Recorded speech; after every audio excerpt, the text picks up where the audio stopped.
What happened to the 4,000-year-old giant skeleton found in Cephalonia in Greece in the year 1937?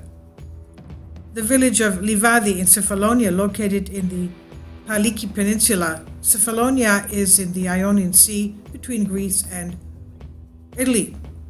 So it was found there, and at the point where the wetland is located, it's a village of about 100 permanent residents, very close to Lixouri, the big city of the peninsula.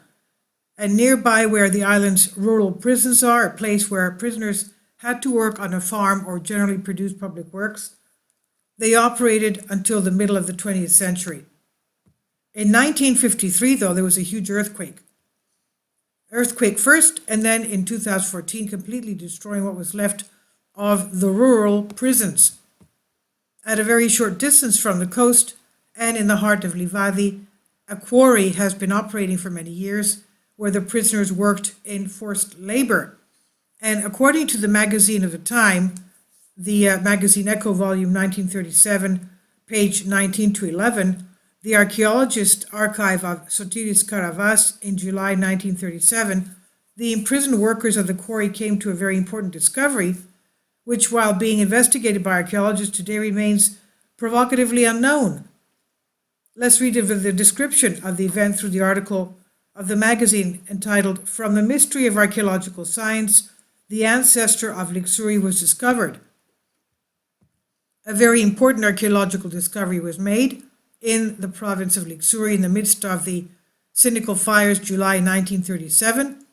The discovery is surrounded by the mystery of terror, as terrible as life, of the mythical hero, whose heroic hero, convicts of the Livadi prisons, worked in great depths in the quarries of the place of Skavdolitis, which is still traditionally considered a meeting place of quote-unquote vampires, pagans, and other evil spirits, end quote. At noon, the sun was burning, the universal and all the living things were hidden. The earth was burning and the lighted atmosphere was burning. Everything was deserted. It is, as is well known, the time which, together with midnight, recalls the impure shadows of the earth. Kindly support my Patreon account. The daily posts are 5 videos daily, and they are totally different from what I have on my YouTube channel. Thank you so much for your support and that you find all my content so interesting. You'll find the Patreon account details in the description box. And the article goes on to write, "Suddenly the workers were severely punished and they became subdued and deaf, which made them shudder. They soon confirmed that they were in front of a cavity which resounded mournfully under the blows of the caskets, and deep down in the solid rock, a clear little by little tomb was discovered, which was mysteriously found there among the vast and hard limestone rhizomes of the mountain. The tomb had the shape of an irregular cave, whose toast was filled with a huge slab, and the convicts removed the plaques, and then a new terror took over them in their souls. Their confusion was such that, unfortunately, we don't have accurate descriptions of the spectacle which their eyes saw. However, in general, we have a safe description of the interior of that tomb. Inside was a man with a huge skeleton resting in a supine position, with his arms open, who, according to the narrations of the most reliable and cool-headed of the convicts, certainly exceeded 2.5 meters. The thickness of the bones and the huge head of the deceased were especially impressive. Above the skeleton, abundant bones and teeth of sheep, pigs, and calves were discovered. These were later interpreted by the convicts as looted and stolen animals, which had been placed as a sacrifice in the tomb of the dead giant, and most likely their interpretation is correct. Near the right hand of the skeleton was found a clay jug, which contained what we would call something like a vodka. It's called raki in Greek. It's very strong, with which the deceased soaked his lips during the funeral dinners. With the most important find was a clay head, which in a masterful way depicts the characteristics of the burial. A coin was also found among the dead man's jaws, which was used to pay charan, which would send the soul of the deceased to hell. The ferryman taking them across. Now, these findings were always transferred to the Museum of Argostoli of the island.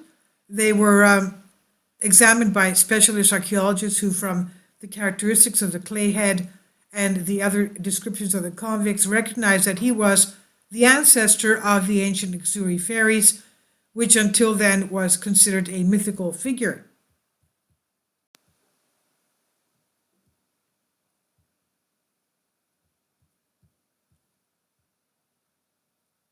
From the findings, the said archaeologists concluded that it's a prehistoric era, and the absence of all metal in the tomb except the described coin led them to conclude that it is a pre-Mycenaean era. That's about 1,500 to 2,000 years BC, so it's about 4,000 years ago. The following text is a copy of the book of excavation findings located at the Archaeological Museum of Argostoli, and one bone record. There is no bone record or description. A1745 Lifada Livadiu was found by convicts of the same prisons in a quarry on June 15, 1937, together after the next number and worn out coin. Arivalus made this simple clay and the shape of stigmatically enslaved slave, rise steps, mouth large and oblique, eye oblique and rapid, forehead narrow, grooved and stigmatized, beard, mustache, and head parted, except for a small scoliosis behind the skull. On the top of the head, the mouth of the Arivalus, after 2 holes for hanging, maintenance very good. And AA, porches made of simple, porous, impure clay, cylindrical body, half-round lips, belts slightly engraved in the middle of the abdomen and at the base of the shoulder. And what we wonderfully read in the article of the magazine Hijo, meaning Echo, is a proof that the important findings concerning giant skeletons are carefully concealed. One can easily imagine how important the above findings are when we talk about the pre-Mycenaean era. We're talking about 4,000 years ago. That's basically the time of the exodus of Moses from Israel, from the Israeli tribes from Egypt. Now, of course, the discovery was made special by the fact that it is about Lixouros, the ancestor of Lixonians. He was supposedly a mythical person.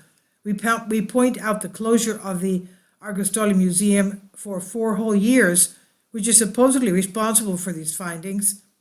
The above research does not draw absolute conclusions about the location of the quarry in the article Hijo, but logical conclusions. And the final decision, of course, is always yours. So this is from an article from 1937, The Archaeologist, and I've translated this for you from a Greek article. Of course, all these ancient giant skeletons are, for some mysterious reason always swept away, and nobody knows where they're taken to. Please leave your comments, and thank you for your support.